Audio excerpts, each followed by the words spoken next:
Welcome to Lavanya's life style. Friends, ఎప్పటిలాగే ఈరోజు కూడా ఒక మంచి డివోషనల్ వీడియోతో మీ ముందుకు వచ్చేసానండి. ఫ్రెండ్స్, ఈరోజు మనం ఉగాదికి ముందు రోజు వచ్చే కొత్త అమావాస్య రోజు ఆ గ్రామదేవత పూజా విధానం మన ఇంట్లో ఎలా చేసుకోవాలో ఈరోజు మనం చాలా క్లియర్గా ఇప్పుడు తెలుసుకుందామండి.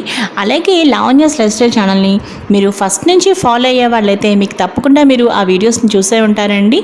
నేను గ్రామదేవత పూజ ఇంట్లో ఎలా చేసుకున్నాను అనేది చాలా క్లియర్గా నేను అప్లోడ్ చేశాను. ఈరోజు మనం గ్రామదేవత పూజ మన ఇంట్లో ఎలా చేసుకోవాలో ఇప్పుడు చూద్దాం. ఫ్రెండ్స్, ఉగాదికి ముందు రోజు వచ్చే అమావాస్యని కొత్త అమావాస్య అంటారు.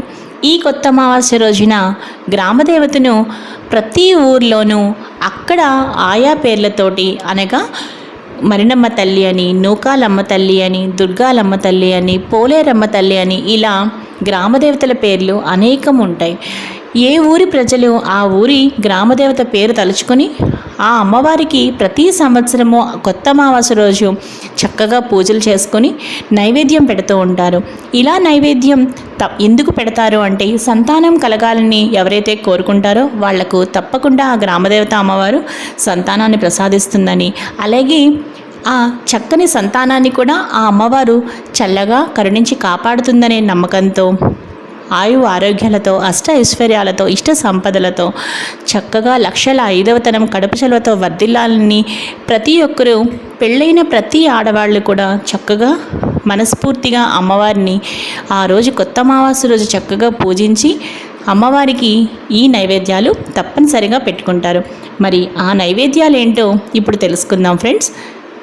ఫ్రెండ్స్, మనం కొత్త అమావాస్య రోజు గ్రామదేవతకి పెట్టవలసిన నైవేద్యాలు ఏమిటి అంటే, తప్పనిసరిగా పూర్ణం బూరెలు పెట్టాలి, అలాగే గారెలు, తర్వాత పెసరపప్పు, అంటే నానబెట్టిన పెసరపప్పు ఉంటుంది కదా, అంటే పెసరపప్పుని కొంచెం నీళ్ళల్లో నానబెట్టి మనం వడకడతాం కదా, వడపప్పు అంటాం.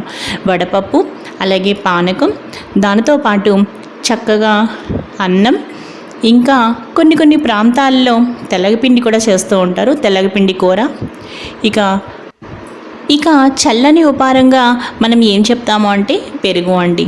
తప్పనిసరిగా, అంటే పెరుగు అన్నం అని చెప్పట్లేదండి, విడిగానే చక్కగా ఒక పెరుగు కప్పు అనమాట. ఇక వేడి ఉపారంగా అమ్మవారికి ఉడికించిన పెసరపప్పు, పసుపు ఉప్పు వేసి ఉడికించిన పెసరపప్పు ఏదైతే ఉంటుందో అందులో కూడా మనం బియ్యం మిక్స్ చేయమండి, జస్ట్ పెసరపప్పు అనమాట.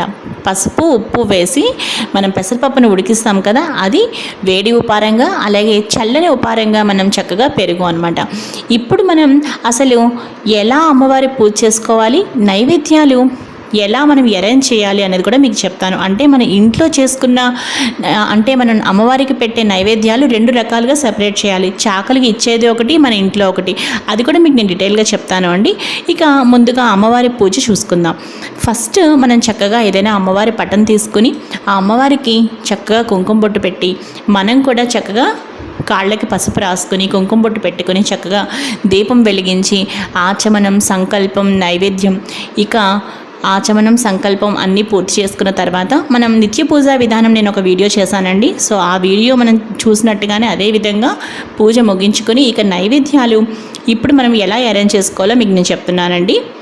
అలాగే అమ్మవారిని చక్కగా పసుపు, కుంకుమ, గంధ, అక్షతలతో ఈ విధంగా మనం పూజ ముగించుకున్నాక అప్పుడు నైవేద్యంగా ఇవన్నీ కూడా మనం చెప్పుకున్న పదార్థాలు మన ఇంట్లో సెపరేట్గా ఒక నైవేద్యంగా పెట్టుకోవాలండి. ఇక చాకలికి ఇచ్చే వాటిని చక్కగా ఏదైనా ఒక పెద్ద అరిటాకులో కానీ, లేదంటే ఏదైనా ఒక మంచి విస్తరాకులో కానీ, లేదంటే ఏదైనా ఒక పెద్ద పేపర్ ప్లేట్స్లో కానీ వాటిని ఏ విధంగా అరేంజ్ చేసుకోవాలి అంటే, ఇప్పుడు ఆ విస్తరాకులో లేదా అరిటాకు కానీ మీకు ఇందాక చెప్పాను కదా, ఇప్పుడు చాకలికి ఇచ్చే ఏదైతే ఆకు ఉంటుంది కదా దానిలో మనం పూర్ణం బూరెలు ఒక 4, తర్వాత గారెలు ఒక 4, దాని తర్వాత ఇంకా ఉడికించిన పెసరపప్పు ఒక కప్పు నిండా, అలాగే పెరుగు కూడా శుభ్రంగా ఒక కప్పు నిండా. అంటే శుభ్రంగా చేసే పని ఏంటంటే 100% శుభ్రంగా చక్కగా వాళ్ళ ఫ్యామిలీ అందరూ కూడా చక్కగా తినేలాగా కడుపు నిండా దాని నిండా శుభ్రంగా అన్నం పెట్టాలండి ఆకులో.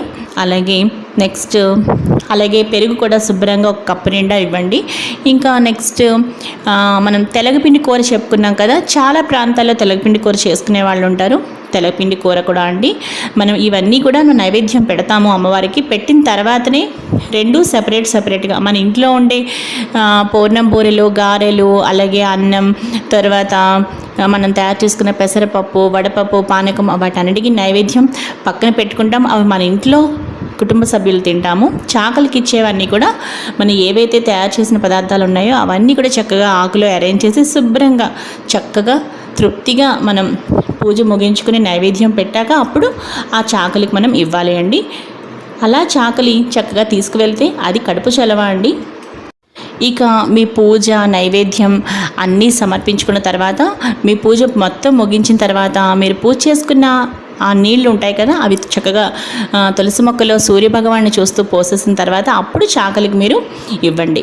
సో ఈ విధంగా కొత్త అమావాస్య రోజు అమ్మవారిని పూజించి నైవేద్యాలు పెట్టి చాకలికి ఈ విధంగా. ఫ్రెండ్స్, నేను ఇదివరకు చేసుకున్న గ్రామదేవత పూజా విధానం మీరు చూస్తే మీకు ఇంకా క్లారిటీగా తెలుస్తుందండి. మీరు తప్పకుండా ఆ వీడియోని మిస్ అవ్వకుండా చూడండి. ఈ వీడియో ఎండ్ స్క్రీన్లో ఇస్తాను, అలాగే సజెస్టెడ్ కార్డ్స్లో కూడా ఇస్తాను. ఫ్రెండ్స్, ఈరోజు వీడియో ఇదే ఫ్రెండ్స్. ఈ వీడియో మీకు నచ్చితే లైక్ చేయండి, షేర్ చేయండి, అలాగే లావణ్యాస్ లైఫ్ స్టైల్ ఛానల్ని సబ్స్క్రైబ్ చేయడం మాత్రం మర్చిపోకండి. మరో మంచి వీడియోతో కలుస్తాను.